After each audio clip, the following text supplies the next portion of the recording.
ஒரு இளைஞன் ஜேர்னலிஸ்ட்ல PhD முடிச்சுட்டு பத்திரிகை நிறுவனத்துல வேலை பார்க்க இன்டர்வியூக்காக பேருந்து நிலையத்துல பேருந்துக்காக காத்திருந்தான்.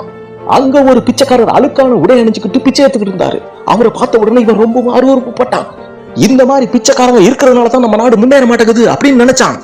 திடீர்னு பேருந்து வந்ததுனால தான் தோல்ல இருந்த பேக மறந்து வச்சுட்டு வேகமா ஓடி போய் பேருந்துல ஏறிட்டான். அப்பொழுது வேகமா மழை வந்துருச்சு.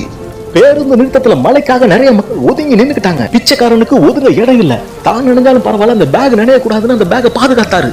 கொஞ்ச நேரத்துல பேருந்துல போன இளைஞனுக்கு தன்னோட பேக காணும்னு தெரிய வந்துச்சு. வேகமா திரும்பி ஓடி வந்தான். அந்த பிச்சைக்காரனுக்கு ஒரு நன்றி சொல்லிட்டு அந்த பேக வாங்கிக்கிட்டு இன்டர்வியூக்கு ஓடுனான். இன்டர்வியூல கேட்ட எல்லா கேள்விகளுக்கும் டான் பதில் சொன்னா. ஆனா ஒரு ஆச்சரியம் காத்திருந்துச்சு. கோட் சூட் போட்டவரோட புகைப்படம் அந்த கம்பெனில மாட்டி இருந்துச்சு. அந்த போட்டோல இருக்கிறவர் யாருன்னு கேட்டான். இவர் தான் இந்த பத்திரிகை நிறுவனத்தோட MD.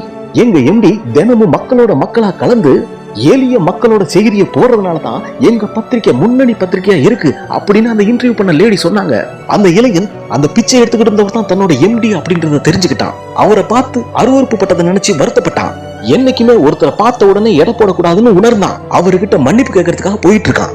என்ன மக்களே, கதை பிடிச்சிருந்தா லைக் பண்ணி சப்ஸ்கிரைப் பண்ணலாமே.